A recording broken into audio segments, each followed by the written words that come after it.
ஊரில் ஒரு இளைஞன் இருந்தான். ஒரு நாள் அவன் ஒரு குருவை தேடிட்டு புறப்பட்டான். ஊரை விட்டு வெளியில் போனான். போகிற வழியில் ஒரு காடு. அந்த காட்டில் ஒரு மரத்தடியில் ஒரு பெரியவர் உட்காந்துருக்கிறார். அமைதியாக மௌனமாக அவர் அமர்ந்திருக்கிறார். இந்த பெரியவரை விசாரிக்கலாம், குருவை தேடி கண்டுபிடிக்கிறதுக்கு இவர் ஏதாவது ஒரு வழி சொல்லி கொடுப்பார் அப்படின்னு நினச்சிக்கிட்டு அவரை நெருங்கினான். ஐயா, எனக்கு ஒரு குரு தேவை, எங்கே கிடைப்பார், அவரை எப்படி அடையாளம் கண்டுபிடிக்கிறது, அதை பற்றி ஏதாவது விவரம் சொன்னீங்கன்னா நான் கண்டுபிடிச்சிக்குவேன் அப்படின்ட்டுருக்கான். பெரியவர் நிமிர்ந்து பார்த்தார். தம்பி, அது ரொம்ப சுலபம். அவர் வயசானவராக இருப்பார், என்னை விட சுமார் 30 வயசு அதிகமாக இருக்கும். அவர் ஒரு மரத்தடியில் தான் உட்காந்துருப்பார் அப்படின்ட்டுருக்கான். சரிங்க பெரியவரே, அது என்ன மாதிரியான மரம், எப்படி இருக்கும் அப்படின்னு கேட்டிருக்கான். பெரியவர் அந்த விவரங்களையும் சொல்லியிருக்கிறாரு. அது மட்டும் இல்லை, சந்திக்கிற நாள், நேரம், வினாடி முதற்கொண்டு எல்லா விவரங்களையும் துல்லியமாக சொன்னாராம். இவ்வளவு விவரங்களை இவரால் எப்படி சொல்ல முடியுது அப்படின்னு இவனுக்கு ஆச்சரியம். இருந்தாலும் அந்த பெரியவர் கடைசியாக ஒரு விவரம் சொன்னார். அது என்ன தெரியுமா, எப்படியும் நீ அவரை சந்திக்கிறதுக்கு ஒரு 30 வருஷம் ஆகும் அப்படின்னு சொல்லிவிட்டாராம். ரொம்ப நன்றிங்க பெரியவரே அப்படின்னு சொல்லிவிட்டு அந்த இளைஞன் புறப்பட்டுருக்கான். இப்போ அவனுக்கு குரு பற்றின விவரம் எல்லாம் கிடைச்சிட்டுது, சந்திக்கிற நேரமும் தெரிஞ்சுட்டுது. ஆனால் 30 வருஷம் அவரை தேடி அலைய வேண்டியிருக்குமே. அவன் தேட ஆரம்பித்தான். காடு மலை எல்லாம் சுற்றி அலைஞ்சான். பல வருஷங்கள் தேடினான். அழுத்து போயிட்டான். கடைசியில் அவனுக்கும் வயசாகிட்டுது. கடைசியில் தன்னுடைய சொந்த ஊருக்கே திரும்பி போய்கிட்டு இருந்தான். அங்கே ஒரு மரத்தடியில் அவன் தேடிக்கிட்டு இருந்த குருநாதர் கிடைச்சார். யார் அவருன்னா, 30 வருஷத்துக்கு முன்னாடி வழி சொல்லி கொடுத்தாருல அதே பெரியவர். அவருக்கு இப்போ 30 வயசு அதிகமாக இருந்தது. அதே மரம், அன்னைக்கு பெரியவர் சொன்ன அடையாளம் இப்போ பொருத்தமாக இருந்தது. இப்போ அந்த பெரியவர் சொன்னார், சரியாக வந்து சேர்ந்துட்டேன், வா, உனக்காக தான் நான் இவ்வளவு காலமும் காத்துக்கிட்டு இருந்தேன் அப்படின்னாரான். என்ன சொல்கிறீங்கன்றிருக்கான். 30 வருஷத்துக்கு முன்னாடி என்கிட்ட வந்தியே, அப்போவே என் காலம் வந்து முடிஞ்சு போயிருந்தது. அப்போவே என்ன உனக்கு அடையாளம் தெரியல, அதனால் இவ்வளவு காலம் உனக்காக காத்துட்டு இருக்கும்படி ஆகிட்டுது அப்படின்னாரான். ஐயா, அப்போவே நீங்கள் சொல்லியிருக்கலாமே, இதுதான் 30 வருஷம் கழித்து நீ சந்திக்க போகிற இடம், நான் தான் உன்னுடைய குரு அப்படின்னு சொல்லியிருக்கலாமே அப்படின்ட்டுருக்கான். அந்த பெரியவர் சிரிச்சுக்கிட்டே இதுக்கு பதில் சொன்னாராம். நான் எவ்வளவோ விவரமாக தான் சொன்னேன், நீ சரியாக புரிஞ்சிக்கல. காரணம், அப்போது நீ போதுமான அளவுக்கு பக்குவம் பெற்றிருக்கவில்லை, அதனால் புரியும் சக்தி இல்லாமல் போயிட்டுதப்போ 30 ஆண்டு காலம் நீ அலைஞ்சி தெரிஞ்சிருக்கிற. அது காரணமாக இப்போ உனக்கு அந்த பக்குவம் வந்துட்டுது, அதனால தான் அடையாளம் காண முடிஞ்சது, நானே உன்னுடைய குரு அப்படின்னாராம். இதுலேருந்து என்ன தெரியுதுன்னா, ஆன்மீகத்தில் மாணவனாக சேர்றதுக்கு கூட ஒரு பக்குவத்தன்மை தேவைப்படுது. ஒரு பெரிய ஞானி, அவர்கிட்ட ஒரு சீடனாக இருக்க ஒருத்தன் வந்தான். எதிரில் நின்னான்.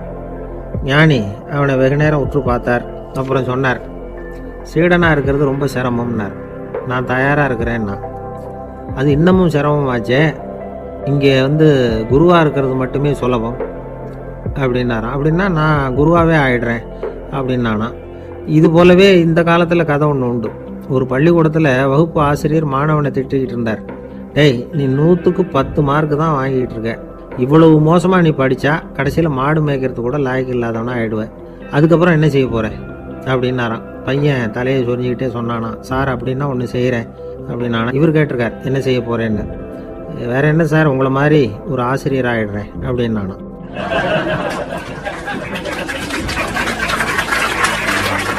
ஒரு காலத்தில் பிரஷ்யா அப்படின்னு ஒரு தேசம் இருந்தது. இப்போ ஜெர்மனி இருக்குல்ல, இதோட பெரும்பகுதி ஒரு காலத்தில் பிரஷ்யாங்கிற பேரில் இருந்தது. அப்போ அதுக்கு அரசராக இருந்தவர் மகா ஃப்ரெடரிக், அதாவது ஃப்ரெடரிக் தி கிரேட் அப்படின்னு சொல்லுவாங்க. அந்த ராஜாவுக்கு ஒரு சந்தேகம், நாம் பல வகையான வரிகளை விதித்து வசூல் பண்ணுறோம், அப்படி பண்ணி வருமானம் குறைஞ்சிக்கிட்டே போகுதே, இதுக்கு என்ன காரணமாக இருக்கும்? இதுதான் அவருக்கு ஏற்பட்ட சந்தேகம். ஒரு சமயம் அந்த அரசர் தம்முடைய அமைச்சர்களையும் பிரபுக்களையும் தளபதிகளையும் கூப்பிட்டு ஒரு விருந்து வச்சார். விருந்து முடிஞ்சதும் அவங்கள பார்த்து இந்த சந்தேகத்தை கேட்டார். வரிகள் அதிகமாக விதித்து வருமானம் குறையறதுக்கு என்ன காரணம் அப்படின்னு கேட்டார். பல பேருக்கு இதுக்கு சரியாக பதில் சொல்ல தெரியல. அனுபவசாலியான ஒரு தளபதி எழுந்திருச்சார். அரசே, அது எப்படிங்கிறத இப்போ உங்களுக்கு காட்டுறேன்னார். உடனே ஒரு பெரிய பனிக்கட்டி ஒன்று தன்னுடைய கையில் எடுத்தார். அதை அப்படியும் எப்படியும் திருப்பி பார்த்தார். அப்புறம் அடுத்தவர்கிட்ட கொடுத்தார். அவர் அதை அப்படியும் எப்படியும் திருப்பி பார்த்துட்டு அடுத்தபடியாக இருந்தவர்கிட்ட கொடுத்தார். இப்படியே இதை ஒவ்வொருத்தராக பார்த்துட்டு ஒவ்வொரு கையாக மாறி கடைசியில் மன்னர் கைக்கு போய் சேர்ந்தது. மன்னர் கைக்கு அந்த பனிக்கட்டி போய் சேர்ந்தப்போ அது கொஞ்சம் கொஞ்சமாக உருகி ஒரு பட்டாணி கடலை சைஸுக்கு ஆயிட்டுது. மன்னர் யோசனை பண்ணார், வரி அதிகமாக போட்டாலும் வந்து சேர்றது குறைவாக இருக்கிறதுக்கு என்ன காரணம் அப்படிங்கிறது அவருக்கு புரிஞ்சு போச்சு. காலம்தான் மாறிட்டு இருக்கே தவிர இந்த கையூட்டு வாங்குற பழக்கம் மாறினதாக தெரியல. இன்னொரு ராஜா இருந்தார். அவர் தன்னுடைய ராஜாங்கத்தில் லஞ்ச ஊழலே சுத்தமாக இருக்கக்கூடாது அப்படின்னு நினைச்சார். அவர்கிட்ட பல்வேறு துறைகளுக்கும் பொறுப்பாக இருந்த பல பேரும் ரொம்ப சுத்தமாகவும் நேர்மையாகவும் இருந்தாங்க. ஒரே ஒருத்தர் மட்டும் எல்லார்கிட்டையும் லஞ்சம் வாங்கிட்டே இருந்தார்.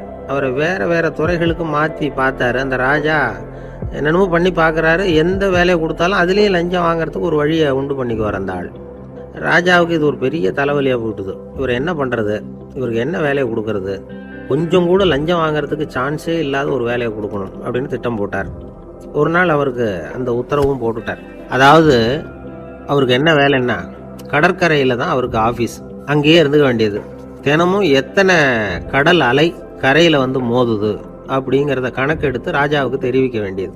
இதுதான் அவருக்கு வேலை. பேசாமல் அலையை எண்ணிட்டு உட்காந்துருக்கிட்டோம், அப்போவாவது அவர் லஞ்சம் வாங்குற சந்தர்ப்பம் இல்லாமல் போயிடும் அவருக்கு அப்படின்னு நினைச்சார் ராஜா. இந்த ஆள் கடற்கரைக்கு போய் டியூட்டியில் ஜாயின் பண்ணிட்டார். ஒரே மாசத்துல அங்கே சொந்தமாக ஒரு பிரம்மாண்டமான மாளிகை கட்டிவிட்டாரு.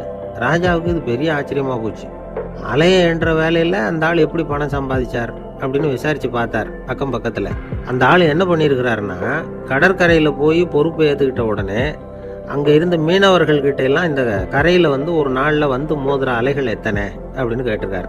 அது எப்படிங்க தெரியும்னு இருக்காங்க அவங்க. தினமும் அந்த எண்ணிக்கை தெரியணும். நம்ம ராஜாவுக்கு தினமும் அறிக்கை அனுப்பணும், டெய்லி ரிப்போர்ட்டு.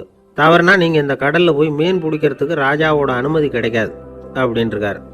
உடனே மீனவர்களும் பயந்து போட்டாங்க. கடலுக்கு போகிறதுக்கு அனுமதி இல்லைன்னா பட்டினி கிடக்கிறது மாதிரி ஆகிடுமே. மெதுவாக அந்த ஆளுகிட்ட போனாங்க, காதோட காதாக சொன்னாங்க, ஐயா எங்களால் வந்து கடல் அலையை வந்து எண்ண முடியாது. தினமும் எங்களால் முடிஞ்சதை உங்களுக்கு பணமாக கொடுத்துட்றோம். நீங்கள் தான் ராஜா கிட்ட சிபாரிசு பண்ணி நாங்கள் தொடர்ந்து மீன் பிடிக்கிறதுக்கு அனுமதி வாங்கி கொடுக்கணும் அப்படின்னு வேண்டிக்கிட்டாங்க. பணம் தினமும் வந்து சேர ஆரம்பிச்சுட்டுது. பதவியில் மற்ற பதவியோட இந்த பதவி எவ்வளவோ மேல் அப்படின்னு நினச்சிட்டான் அந்த ஆள். அது மட்டும் இல்லை, தயவு பண்ணி என்னை இந்த இடத்த விட்டு மாற்றி விடாதீங்க சார் அப்படின்னு வேற கேட்க ஆரம்பிச்சிட்டானா. ராமகிருஷ்ணர் வாழ்ந்த காலத்தில் நடந்த ஒரு நிகழ்ச்சி இது. அப்போ ஒரு ஓவியர் இருந்தாராம். அவருக்கு ஒரு ஆசை, ராமகிருஷ்ணர் படத்தை வரையணும். அதை அவர்கிட்டயே கொண்டுட்டு போய் காட்டி அபிப்பிராயம் கேட்கணும். இதுதான் அந்த ஓவியரின் ஆசை. உடனே ராமகிருஷ்ணர் படத்தை வரைஞ்சி முடித்தார். அதை எடுத்துக்கிட்டு போனார். இவர் போன சமயம் அங்கே ராமகிருஷ்ணர் சீடர்களோடு உட்காந்துருக்கிறார்.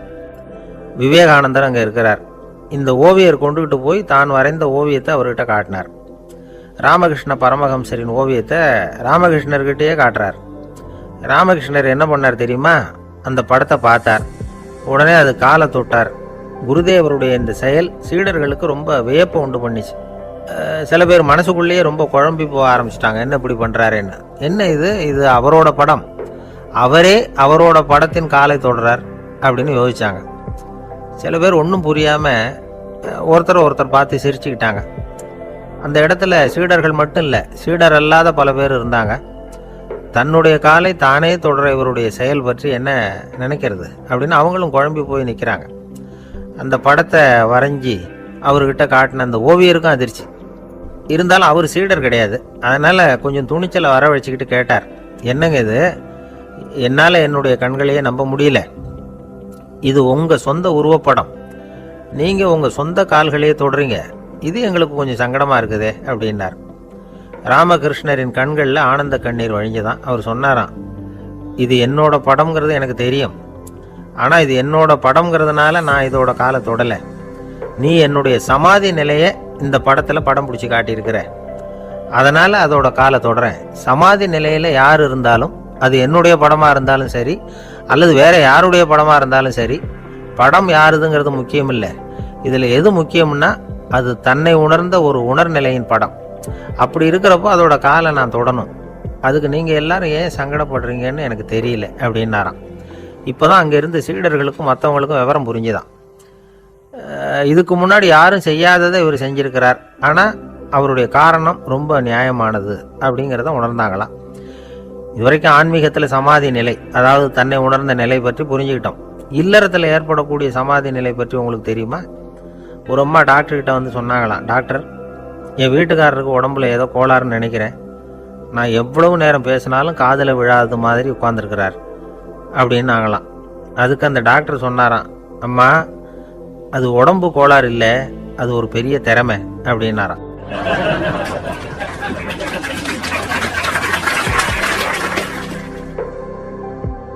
ஒரு சின்ன குழந்தை தவறுதலாக ஒரு 25 காசு நாணயத்தை மூழ்கி விட்டுது. காசு வயத்துக்குள்ளே போயிட்டுது.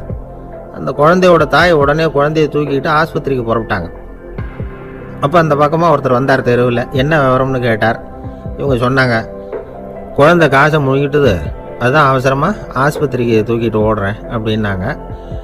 அவர் சொன்னார், கவலைப்படாதம்மா, உடனே இப்படி கொடுங்க குழந்தைய அப்படின்னு கையில் வாங்கினார். ஒரு கையில் அந்த குழந்தையோட கால் ரெண்டையும் பிடிச்சி தலைகீழாக தூக்கி பிடிச்சார். இன்னொரு கையால் அந்த குழந்தையோட வயத்தில் குறிப்பாக ஒரு இடத்துல அப்படியே தேடி அந்த சுட்டு விரலால் ஒரு இடத்துல பொட்டுன்னு தட்டினார். உடனே காசு அந்த குழந்தையோட வாய் வழியாக வெளியில் வந்து விழுந்துட்டுது. காசை எடுத்துக்கிட்டு இந்தாங்கம்மா உங்கள் குழந்தை அப்படின்னார். ரொம்ப நன்றிங்க, நிச்சயமாக நீங்கள் ஒரு டாக்டராக தான் இருக்கணும், என்னுடைய யூகம் சரிதானே அப்படின்னாங்களாம் அந்த அம்மா. அதுக்கு அவர், இல்லைங்க, நான் ஒரு இன்கம் டேக்ஸ் ஆஃபீஸர், வருமான வரி அதிகாரி அப்படின்னு சொல்லிவிட்டு போனாராம்.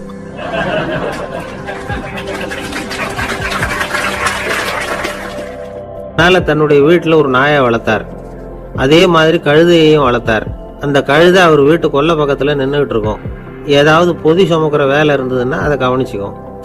அந்த நாய் வீட்டுக்குள்ளே இருக்கும். நாய்க்கு அந்த வீட்டில் ராஜ உபசாரம் தான்.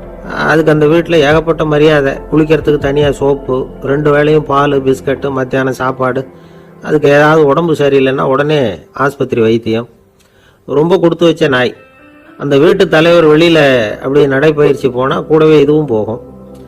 அவர் மட்டும் தனியாக எங்கேயாவது வெளியில் போயிட்டு வந்தால் வீட்டுக்கு வந்த உடனே அந்த நாய் அவர்கிட்ட ஓடி வரும்.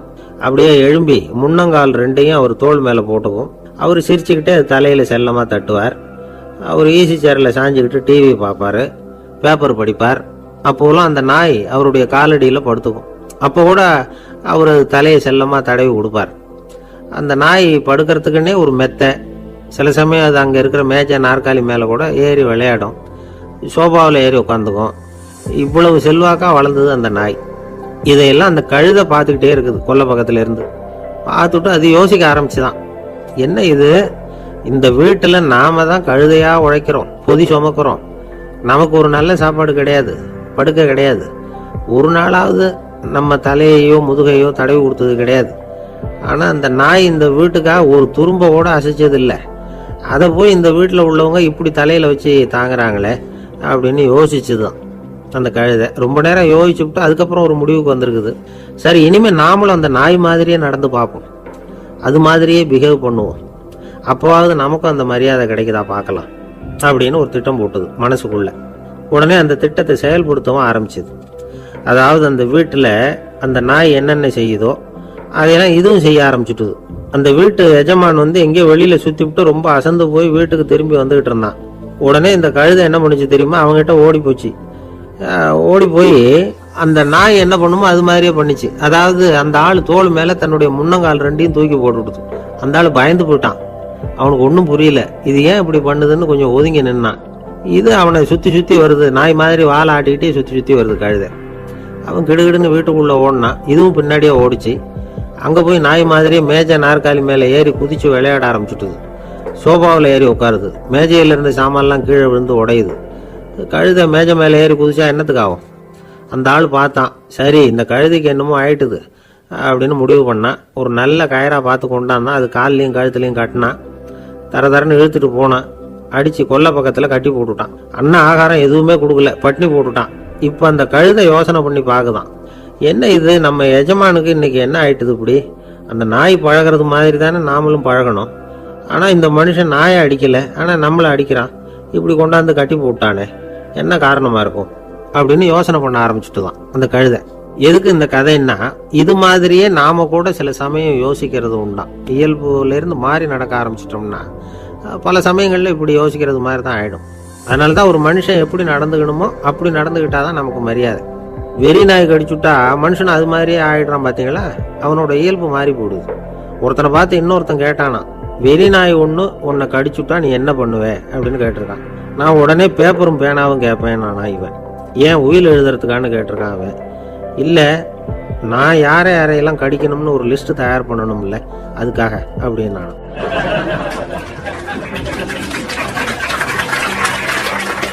ஒரு ஆள் இருந்தார். விலங்குகள் பேரில் அவருக்கு ரொம்பவும் பிரியம். அதனால் ஒரு நண்பர் ஆனந்தமா சிகரெட் பிடிச்சிக்கிட்டு இருந்தார்.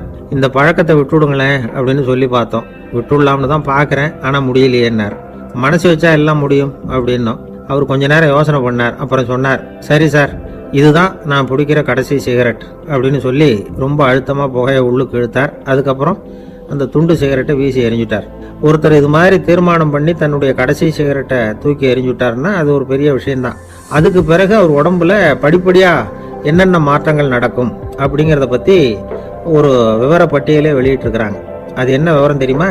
ஒருத்தர் புகைப்பிடிக்கிற பழக்கத்தை நிறுத்துறாருன்னு வச்சுங்க.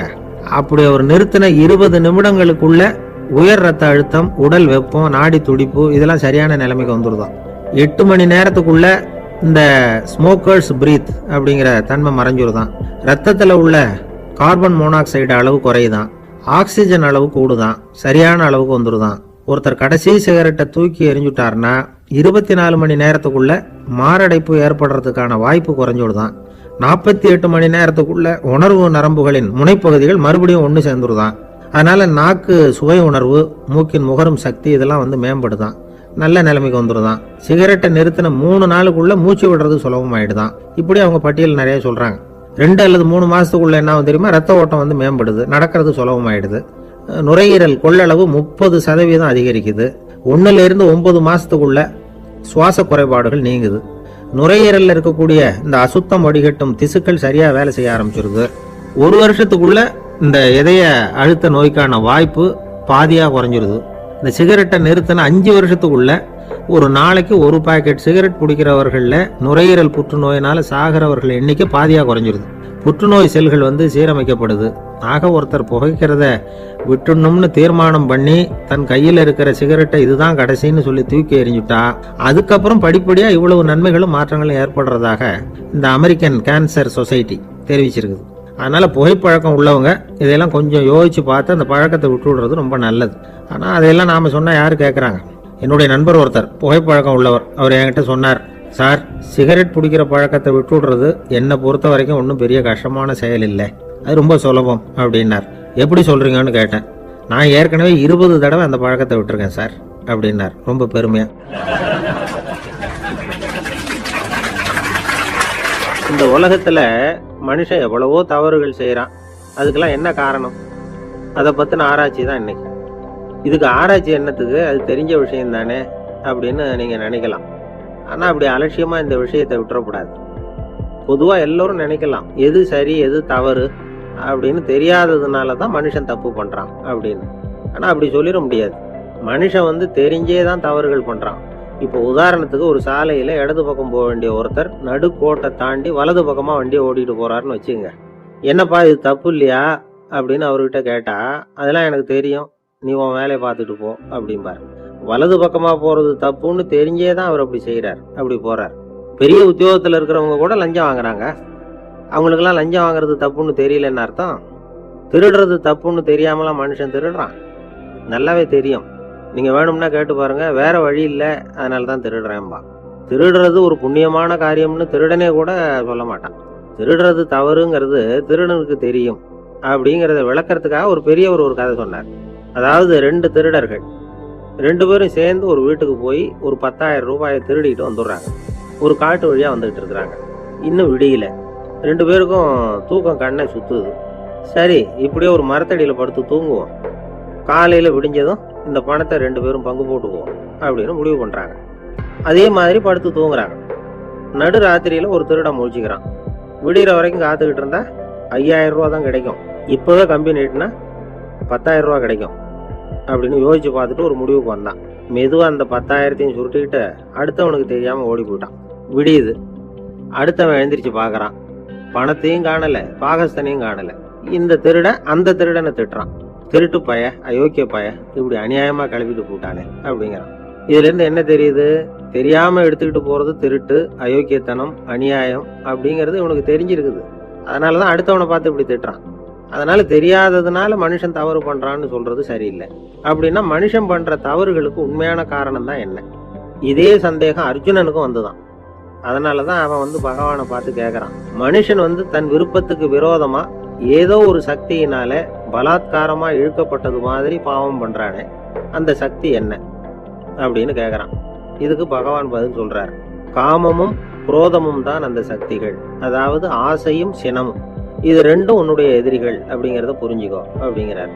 இன்னமும் நுணுக்கமா பார்த்தா காமத்தினுடைய மறு உருவங்கள் தான் குரோதமும் லோபமும். ஆசை நிறைவேறலன்னா குரோதம், அதாவது கோபம். ஆசை நிறைவேறிட்டதுன்னா லோபம், அதாவது பேராசை. பாவத்தை கண்ட்ரோல் பண்ணணும்னா அதுக்கு மெயின் சுவிட்ச் எது அப்படிங்கிறது இப்பதான் தெரியுது. அதுக்கு மனுஷன் தெரிஞ்சே தான் தவறு பண்றான் அப்படின்னு பேசிக்கிட்டோமே, அதுக்கு ஒரு உதாரணம். ஜப்பான்ல உள்ள ஒரு புத்த விகாரை. அங்க ஒரு வயசான பௌத்த குரு தங்கியிருக்கிறார். ஒரு நாள் ராத்திரி கடுமையான குளிர், அவரால் தாங்க முடியல. பார்த்தார், மரத்துல செஞ்ச புத்த சிற்பங்கள் அங்க நிறைய இருந்தது. அதுல ஒன்றை எடுத்து அதுக்கு தீ மூட்டி அந்த நெருப்புல குளிர் காஞ்சிக்கிட்டு இருக்கிறார். மர சிற்பம் தீ வச்சதும் படபடன்னு வெடிக்க ஆரம்பிச்சுட்டுது. அந்த சத்தத்தை கேட்டதும் அந்த புத்த விகாரையின் குருக்கள் வெளியில ஓடி வந்தார். இவர் ஆனந்தமா குளிர் காஞ்சிக்கிட்டு இருக்கிறார். அவரால் பொறுத்துக்க முடியல. தெருவில் தெரிஞ்சுக்கிட்டு இருந்த அந்த பெரியவரை இங்க தங்க அனுமதிச்சதே அவரு தான். இவர் இப்படி பண்றாருன்னு நினைச்சுக்கிட்டே அவரை கோபமா பார்த்தார். ஏன் இப்படி கோபமா பாக்குறீங்க, இப்படி வந்து உட்காருங்க அப்படிங்கிறாரு இவர். அவருக்கு இன்னமும் கோபம் வந்துட்டுது. எங்கள் கடவுளை வந்து எரிச்சுட்டீங்களே அப்படின்னு சத்தம் போட்டாராம். அப்படியா அப்படின்னு கேட்டுக்கிட்டே அந்த சாம்பலை கிளறினார் இவர். என்ன செய்றீங்கன்னு கேட்டிருக்காரு அவர். நான் எலும்புகளை தேடுறேன்னாராம். நீங்க ஒரு பைத்தியம், இது ஒரு மர சிற்பம், இதுல எலும்புகள் கிடையாது அப்படின்னாராம். அவருக்கு கோபம் வந்துட்டுது. உடனே வெளியில போங்கன்னு கத்தியிருக்கார். வெளியில தள்ளி கதவையும் சாத்தி விட்டாராம். மறுநாள் காலையில கதவை திறந்து பார்த்தா அந்த வயசான பெரியவர் ஒரு மயில்கல் மேல சில காட்டு பூக்களை வச்சு புத்தம் சரணம் கச்சாமின்னு சொல்லிக்கிட்டே இருக்கிறார். இவருக்கு சந்தேகமா போட்டுது. கிட்ட போனார். என்ன செஞ்சுக்கிட்டு இருக்கீங்கன்னு கேட்டார். இது என்னுடைய காலை நேர பிரார்த்தனைனாராம். நிஜமாவே நீங்க ஒரு பைத்தியமா தான் இருக்கணும், ஏன்னா அது ஒரு மயில்கல் அப்படின்னாராம். இப்ப அந்த பெரியவர் சொன்னாராம், நீங்க ஒரு மரத்தை புத்தரா நினைக்கும் பொழுது நான் ஏன் ஒரு மயில்கல்ல புத்தரா நினைக்கக்கூடாது? நான் வந்து புத்தரை எரிக்கலாம், ஏன்னா அவரை நான் நேசிக்கிறேன். அந்த சிற்பம் வந்து மரத்தால் ஆனதுங்கிறது எனக்கு தெரியும். நான் ஒரு மயில்கல்ல தொழலாம், ஏன்னா அது எனது பூக்களை தாங்குது.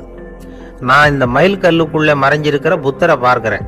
யாராவது ஒரு சிற்பி இதை சிலையாக்கினாதான் நீங்க புத்தரை பார்க்க முடியும். அன்னைக்கு ரொம்ப குளிரா இருந்தது. நான் எனக்குள்ள இருக்கிற புத்தரையும் பாதுகாக்கணும். உள்ளே இருக்கிற புத்தரை காப்பாத்துறதுக்காக வெளியில உள்ள புத்தரை எரிக்கலாம், அதுல ஒன்றும் தப்பு இல்லை. அது அவருடைய போதனையிலேயே இருக்கு. உனக்குள் ஜோதியாக இரு அப்படிங்கிறது அவருடைய போதனை. என்னுடைய புத்தர் வந்து குளிர்ல நடுங்கிட்டு இருந்தார். அந்த மர சிற்பங்கள் வெயில் மழையில உணர்ச்சி இல்லாம இருந்தது, அதனால அப்படி பண்ணினேன். ஆனா நீங்க என்ன பண்ணீங்க?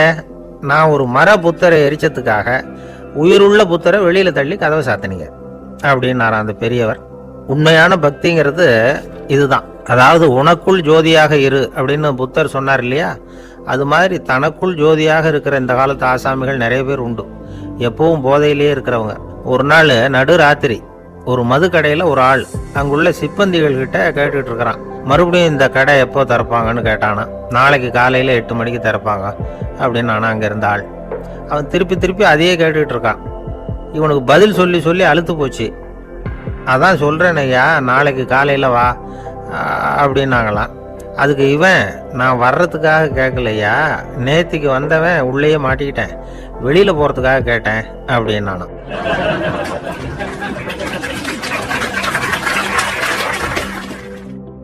ஒரே ஒரு ஊர்ல ஒரு ராஜா இருந்தாராம். அவர் நிறைய சம்பாதிக்கணும்னு திட்டம் போட்டார். தனக்காக சம்பாதிக்கணும்னு நினைக்கல, தன்னுடைய நாட்டுக்காக சம்பாதிக்கணும் அப்படின்னு நினைச்சார். அரசாங்க கருவூலத்தில் கையிருப்பு குறைச்சலா இருந்தது. மக்கள்கிட்ட வரி விதிச்சாகணும், வேற வழி இல்லை. ஆனாலும் அந்த ராஜா வந்து மக்கள் கஷ்டப்படக்கூடாது அப்படின்னு நினைக்கிறவர். மக்கள் வந்து வரியையும் கட்டணும், அதே நேரத்தில் அவங்க சிரமப்படவும் கூடாது. இதுக்கு தகுந்த மாதிரி ஒரு திட்டம் போட்டார். அது பிரகாரம் என்ன பண்ணார்னா, அந்த நாட்டில் ஒரு 3 பெரிய குளங்களை தோண்டினார். அது நிறைய தண்ணீரை நிரப்புனார். அதுக்கப்புறம் எங்கேயோ தேடி பிடிச்சி 3 விதமான மீன்களை கொண்டுகிட்டு வந்தார். அந்த 3 குளங்கள்லையும் விட்டார். அதை ஒவ்வொரு குளத்துலையும் ஒவ்வொரு விதமான மீன்கள். அந்த மீன்களுக்கு அபூர்வமான ஒரு சக்தி உண்டு. அது எப்படின்னா, அந்த குளத்துல குளிக்க வர்றவங்களுக்கு அந்த மீன்கள் கடிக்கும் பொழுது வலி ஏற்படுறதில்லை. அதுக்கு பதிலாக மகிழ்ச்சி நிறைந்த ஒரு இனிமையான உணர்வை அவங்க வந்து அனுபவிச்சாங்க. அது எப்படின்னா, இந்த முதல் குளத்தில் இருந்த மீன்களால் கடிக்கப்படும் பொழுது ஒரு விதமான இன்ப மயக்கத்தில் திளைச்சிருக்கிறது மாதிரி உணர்வு. இந்த 2வது குளம் இருக்க, அதில் இருக்கிற மீன் கடிச்சதுன்னு வைங்க, மக்களுக்கு எப்படி இருக்கும்னா, கால்களே தரையில் படாமல் அப்படியே ஆகாயத்தில் மிதக்கிறது மாதிரி ஒரு உணர்வு, அதை அனுபவிக்கிறாங்க. 3வது குளத்தில் இருக்கிற மீன் கடிச்சதுன்னா அவங்கெல்லாம் அப்படியே கோடீஸ்வரராக மாறிட்டதாக ஒரு உணர்வு. அதை வந்து அவங்களால அனுபவிக்க முடியுது. இப்படி ஒரு அபூர்வமான மீன் அது, அந்த 3 வகை. இப்படி இருந்தால் மக்கள் வந்து அந்த குளங்களில் வந்து குளிக்கிறதுக்கு ஆசைப்படாமல் இருப்பாங்களா? அதனால் கூட்டம் கூட்டமாக வந்து அலமோத ஆரம்பிச்சிட்டாங்க. ஒவ்வொரு குளத்தின் கரையிலேயும் கியூ வரிசையில் வந்து நிற்க ஆரம்பிச்சிட்டாங்க. அந்த நாட்டு மன்னர் என்ன பண்ணார்னா, ஒவ்வொரு குளத்தங்கரையிலையும் ஒரு ராஜாங்க அதிகாரியை உட்கார வச்சார். டிக்கெட்டை அடித்து கொடுத்தார். குளிக்க வர்றவங்க கிட்ட ஒரு குறிப்பிட்ட தொகையை கட்டணமாக வசூலிக்க ஆரம்பித்தார். அவ்வளவுதான். அரசாங்க கருவூலம் நிரம்ப ஆரம்பிச்சுட்டுது. ராஜாங்கத்துக்கு தேவையான பணம் கிடைச்சிட்டுது. இது ஒரு கதை. இதை பற்றி என்ன நினைக்கிறீங்க? அதாவது மக்களுக்கு சுமை தெரியாமலே வரி வசூல் பண்ணுறது நல்லது தானே அப்படின்னு நினைப்பீங்க. ஆனால் இன்றைக்கும் உலகத்தில் பல அரசாங்கங்கள் இதே மாதிரி 3 குளங்களை வெட்டி வச்சுருக்குது. மக்களும் அதில் வந்து குளிச்சுக்கிட்டு தான் இருக்கிறாங்க. அது எப்படிங்கிறீங்களா? அந்த முதல் குளம் தான் சினிமா தியேட்டர். அதில் குளிக்கிறவங்க தான் ஒரு விதமான இன்ப மயக்கத்தில் தெளிச்சிருக்கிறது மாதிரியான உணர்வை அனுபவிக்கிறவங்க. 2வது குளம் தான் சாராய கடை. இந்த குளத்தில் குளிக்கிறவங்க தான் கால்களே தரையில் படாமல் ஆகாயத்தில் மிதக்கிறது மாதிரி உணர்வை அனுபவிக்கிறவங்க. 3வது குளம் லாட்ரி டிக்கெட். இதில் குளிக்கிறவங்க தாங்கள் வந்து அப்படியே கோடீஸ்வரர்களாக மாறினது மாதிரி ஒரு உணர்வு, அதை அனுபவிக்கிறவங்க. இன்றைக்கி பல நாடுகள் இந்த குளங்களை பயன்படுத்திக்கிட்டு தான் வராங்க. ஒரு பூவில் வந்து வண்டு வந்து உட்காருது. அதில் இருக்கிற தேனை வந்து வண்டு எடுக்குது. இந்த சமயத்தில் அந்த பூவுக்கு வலிக்குமா? அதுக்கு வலிக்கிறது இல்லை. அந்த பூவோட மலர்ச்சியும் வளர்ச்சியும் குன்றி போகிறதும் கிடையாது. ஒரு ராஜா மக்கள்கிட்ட வரி வசூல் பண்ணும் பொழுது மக்களுக்கு சிரமமும் தெரியக்கூடாது, அதே நேரத்தை அதனால் அவங்க வாழ்க்கையும் கெட்டு போயிடக்கூடாது. அது மாதிரி வரி வசூல் பண்ணணுமா? இது வந்து காளிதாசனின் ரகுவம்சத்தில் காணப்படுகிற ஒரு கருத்து. ஒரு ஊரில் ஒரு மன்னர் இருந்தார். அவர் பக்கத்து தேசத்து மேலே படையெடுக்கணும்னு நினச்சிக்கிட்டு இருந்தார். அதையும் தன்னுடைய நாட்டோட சேர்த்துக்கணுங்கிற ஆசை. எப்போ படையெடுக்கலாம்னு யோசிச்சுக்கிட்டு இருந்தார். இப்படி யோசிச்சுக்கிட்டு இருந்த சமயத்தில் ஒரு பெரியவர் அவரை தேடிட்டு வந்தார். அவர் அடிக்கடி வருவார், அவர்கிட்ட பேசிக்கிட்டு இருப்பார். இப்போவும் அப்படி தான் வந்தார். என்ன மன்னா யோசனைன்னாரு. இவர் தன்னுடைய யோசனையை சொன்னார். இந்த சமயத்தில் மன்னருக்கு தாகம் எடுத்தது. தண்ணி குடிக்கணும் போல இருந்தது. உடனே அங்கே இருந்த ஒரு அரண்மனை பணியாளரை கூப்பிட்டார். போய் கொஞ்சம் தண்ணி கொண்டு வாப்பா அப்படின்னார். அந்த பணியாளர் போனார். ஒரு கோலையில் தண்ணி கொண்டு வந்தார். ராஜா கிட்ட நீட்டினார். ராஜா அதை வாங்கி குடிக்கிறதுக்காக வாய்கிட்ட கொண்டுட்டு போனார். அந்த நேரம் பார்த்து மன்னா கொஞ்சம் பொறுங்கன்னார் இந்த பெரியவர். ஆவலோட குடிக்க போன மன்னர் அப்படியே நிறுத்திக்கிட்டு பெரியவரை பார்த்தார். இப்போ அந்த பெரியவர் சொன்னார், மன்னா, இப்போ உங்களை விட வலிமை உள்ள ஒரு சக்தி உங்களுக்கு தண்ணி கொடுக்க மறுத்துடுதுன்னு வைங்க, உங்களை குடிக்க விடாம தடுத்துடுது அப்படின்னா, இப்போ இந்த ஒரு கோவலை தண்ணீரை வந்து என்ன விலை கொடுத்து வாங்குவீங்க அப்படின்னு கேட்டார். இப்போ எனக்கு இருக்கிற தாகத்துக்கு என்னுடைய அரசாங்கத்தில் பாதியையாவது கொடுத்து இந்த தண்ணியை வாங்கறதுக்கு தயங்க மாட்டேன்னார் அவர். சரி, இப்போ அந்த தண்ணியை குடிங்கன்னார் பெரியவர். மன்னர் ஆவலோடு அந்த தண்ணியை குடிச்சு முடிச்சார். அதுக்கப்புறம் கொஞ்ச நேரம் தன்னுடைய படையெடுப்பை பற்றி சொல்லிக்கிட்டு இருந்தார். கொஞ்ச நேரம் கழிச்சு மறுபடியும் இந்த பெரியவர் கேட்டார், மன்னா, இப்போ நீங்கள் ஒரு கோவலை தண்ணீரை வந்து குடிச்சு முடிச்சுட்டீங்க. இப்போ அந்த தண்ணீர் உங்கள் உடம்பை விட்டு வெளியில் வரக்கூடிய பாதை அடப்பட்டு போச்சு அப்படின்னு வச்சுங்க, அதை வெளியேற்றுவதற்காக நீங்கள் எவ்வளவு செலவழிப்பீங்க அப்படின்னு கேட்டார். மன்னர் யோசனை பண்ணார். அப்படி ஒரு நிலைமை ஏற்பட்டு போச்சுன்னா என்னுடைய அரசாங்கம் பூராவையும் அதுக்கு ஈடாக தர்றதுக்கு கூட தயங்க மாட்டேன்னார். இப்போ அந்த பெரியவர் சொன்னார், எந்த அரசாங்கத்தின் மதிப்பு ஒரு கோவலை தண்ணீர் அளவுக்கு கூட இல்லையோ அந்த அரசாங்கத்தை அடையணுங்கிற பேராசையில் மனிதர்கள் தங்களுடைய சகோதரர்கள் கூடவே சண்டை போட்டுக்கிறாங்களே, அதில் ஏதாவது அர்த்தம் இருக்குதா அப்படின்னாராம். மன்னருக்கு இப்போதான் அர்த்தம் புரிஞ்சுதான். மனசில் தெளிவு உண்டாச்சு. தன் மனசுக்குள்ளே உண்டான வெறியை விரட்டி அடிச்சு விட்டார். அதுக்கப்புறம் நிம்மதியாக ஆட்சி புரிஞ்சார். இப்படி ஒரு கதை. உயிருக்கு என்ன விலை கொஞ்சம் யோசனை பண்ணி பாருங்கள். ஆனால் அது இப்போ எவ்வளோ மலிவாக போயிட்டுது, அதையும் யோசனை பண்ணி பாருங்களேன். ஆசை வந்து பேராசையாக மாறுது, அப்புறம் அது வெறியாக ஆகுது, அதுக்கப்புறம் பைத்தியம் முடியுது. இந்த காலத்து மனிதர்களுக்கு 2 விதமான பைத்தியம் பிடிச்சிருக்கிறதாக அவர் பெரியவர் சொல்கிறார். ஒன்று பணம், இன்னொன்று அதிகாரம். இதெல்லாம் எவ்வளவு காலத்துக்கு நீடிக்கும்? ஒரு சர்வாதிகார நாட்டில் 3 பேர் ஜெயிலில் இருட்டு அறையில் பேசிக்கிட்டு இருக்கிறாங்க. நீ எப்படி இந்த ஜெயிலுக்கு வந்த அப்படின்னு ஒருத்தர் கேட்டாராம். இந்த நாட்டு ராஜாவை ஆதரித்து நான் பிரச்சாரம் பண்ணினேன், அதனால் கூட்டத்தில் தகராறு வந்துட்டுது, கலவரமாக போச்சு, அதுக்கு நான் தான் காரணம்னு அரெஸ்ட் பண்ணி இங்கே கொண்டாந்து போட்டாங்க அப்படின்னாராம் அவர். சரி, நீ எப்படி இங்கே வந்த அப்படின்னு இன்னொருத்தரை பார்த்து கேட்டிருக்கார். நான் இந்த நாட்டு ராஜாவை எதிர்த்து பிரச்சாரம் பண்ணேன், அதனால் கலவரம், அரெஸ்ட் பண்ணி கொண்டாந்து போட்டாங்கன்னார். சரிப்பா, நீ எப்படி அங்கே வந்த அப்படின்னு 3வது ஆளை பார்த்து இவங்க கேட்டாங்களாம். இதுக்கு அந்த ஆள்